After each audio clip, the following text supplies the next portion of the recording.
మేము అమెరికాలో చదువుకున్నామని ఉపన్యాసాలు ఇవ్వడం ద్వారా సమాజానికి ఏం చెప్పదలుచుకున్నారో నాకు తెలియదు. కానీ నేను స్పష్టంగా గ్రామీణ ప్రాంతంలో వ్యవసాయ కుటుంబం నుంచి వచ్చిన నేను ప్రభుత్వ పాఠశాలలో నేను చదువుకున్నా, ప్రభుత్వ కళాశాలలో నేను చదువుకున్నా.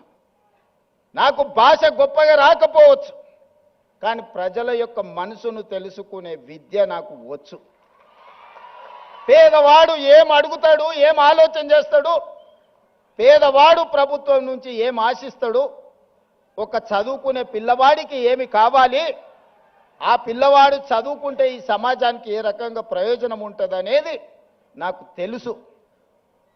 అందుకే ఇవాళ ఎవరు వచ్చినా, ఎవరు ఎన్ని రకాల ప్రాధాన్యతలు ఇచ్చుకున్నా, మొట్టమొదటి ప్రధానమంత్రి పండిత్ జవహర్లాల్ నెహ్రూ గారు స్వతంత్రం వచ్చిన తర్వాత ప్రధానమంత్రిగా బాధ్యతలు చేపట్టేటప్పుడు మహాత్మా గాంధీ గారిని కలిసిండు.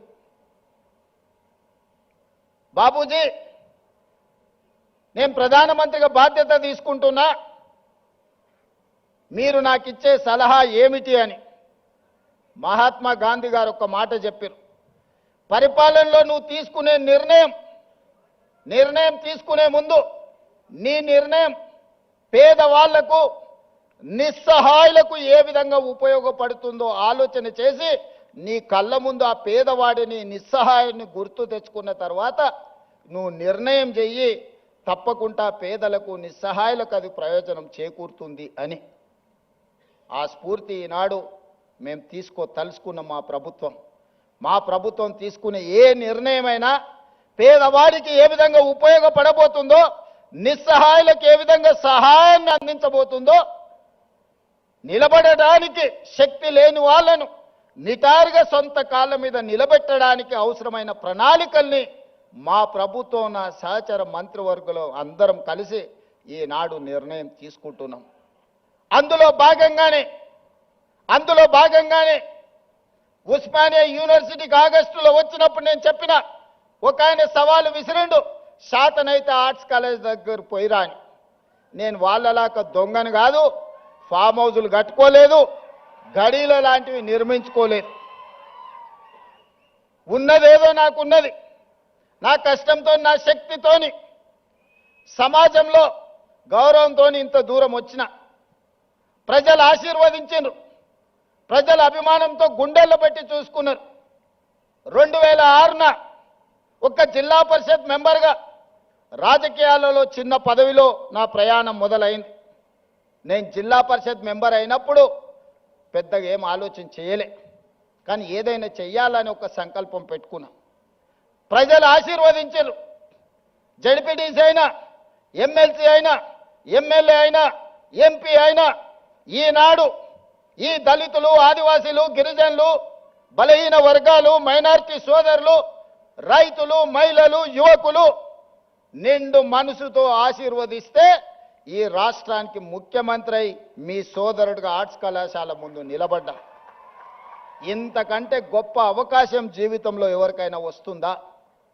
లక్షలాది మంది, కోట్లాది మంది కోరుకుంటారు ఈ పదవి, కానీ అవకాశం ఏ ఒక్కరికో వస్తుంది. మీరందరూ కలిసి ఈ అవకాశం నాకు ఇచ్చిండ్రు. అందుకే చరిత్రలో శాశ్వతంగా నిలబడే కొన్ని మంచి పనులు నేను చేయదలుచుకున్నా. చరిత్ర సజీవ సాక్షిగా నిలబడాలి. చాలామంది 2 ఏళ్లలో నువ్వేం చేసినవయ్యా, మేం చూడు 10 ఎకరాలలో ముఖ్యమంత్రి బంగళా కట్టుకున్నాం, 25 ఎకరాలలో పాలించనికే సచివాలయం కట్టుకున్నాం. తెలంగాణ ప్రజలే కాదు, ఆలు మొగళ్ళ మధ్యలో కూడా నిఘా పెట్టడానికి కమాండ్ కంట్రోల్ రూమ్ కట్టుకున్నాం. 1,00,000 కోట్లు పెట్టి కాళేశ్వరం కట్టుకున్నాం. మేము చూడు ఎన్ని కట్టినామని ఒక 4 చెప్పిరాలు. వాళ్ళు చేసిన శాన్నే కానీ ఓ 4 ఎప్పుడు చర్చిస్తారు. నేనేం చెప్పినాయా అంటే, నేను కూడా 4 చేసిన. తెలంగాణ రాష్ట్రం వచ్చిన తర్వాత ప్రతి బడిలో, గుడిలో వినిపించవలసిన జయ జయ హే తెలంగాణని మీరు తొక్కి పెడితే రాష్ట్ర గీతంగా మార్చిన నేను.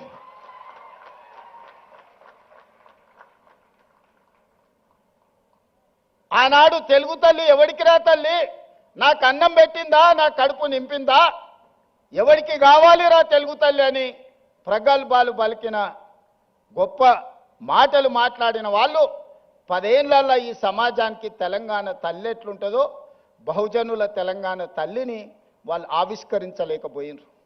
అందుకే దొరల గడీలలో పెరిగిన తెలంగాణ తల్లి కాదు, బహుజనులలో బస్తీలలో నుంచి వచ్చిన తెలంగాణ తల్లి నిండు మనసుతో దర్పం ఉట్టిపడేలా ఈ జాతికి తెలంగాణ తల్లిని అంకితం చేసి ప్రతి సంవత్సరం డిసెంబర్ 9 నాడు తెలంగాణ తల్లి అవతరణ ఉత్సవాలను జరుపుకునే సమస్యని మనం పరిష్కరించుకున్నాం. ఈనాడు మన కళ్ళ ముందు నిలువెత్తు తెలంగాణ తల్లి, బహుజనుల తెలంగాణ తల్లి ఈనాడు తెలంగాణ రాష్ట్రంలో మనం ఆవిష్కరించుకున్నాం. ఇదే కాదు, 30-40 ఏళ్ల నుంచి వర్గీకరణ మీద రగులుతూనే ఉంది. నివురుగప్పిన నిప్పుల వర్గీకరణ సమస్య మన యూనివర్సిటీలలో, మన కళాశాలల్లో, మన గుండెల్లో, మన మనసుల్లో ఎప్పటికప్పుడు ఆ సమస్య రగులుతూనే ఉంది. ఆ సమస్య మా దళిత బిడ్డల మధ్యలో ఒక విభజన రేఖను గీసింది. దేశంలో ఏ రాష్ట్రం కూడా ఈ సమస్యను పరిష్కరించడానికి ఆలోచన చేయలే. 2 వర్గాలుగా విడిపోయిన మా దళిత బిడ్డల్ని ఒక్క దగ్గర కూర్చోబెట్టాలంటే ఈ సమస్యకు శాశ్వత పరిష్కారం ఉండాలి అని మాదిగ ఉపకులాల వర్గీకరణ సమస్యను పరిష్కరించి ఈనాడు శాశ్వతంగా సమస్యకు ఒక పరిష్కారాన్ని చూపించి మా దళిత సోదరులందరూ ఒక్క దగ్గర కూర్చునే విధంగా ఎవరు ఎంతున్నారో వాళ్ళకంత ఇవ్వాలి అన్న ఆలోచన చేసి మొట్టమొదటి రాష్ట్రం తెలంగాణ రాష్ట్రం ఇవాళ వర్గీకరణ సమస్యను పరిష్కరించింది. ఇది సామాజిక సమస్యను మా ప్రభుత్వం పరిష్కరించింది. ఆనాడు తెల్ల దొరలు ఉన్నప్పుడు జనగణనలో కులగణన జరిగింది. 100 సంవత్సరాలు పూర్తి చేసుకున్న ఈ దేశంలో బలైన వర్గాల లెక్క తేల్చినోడే లేడు. చెయ్యాలన్న ఆలోచన చేసినా అది ముందుకు సాగలేదు. 100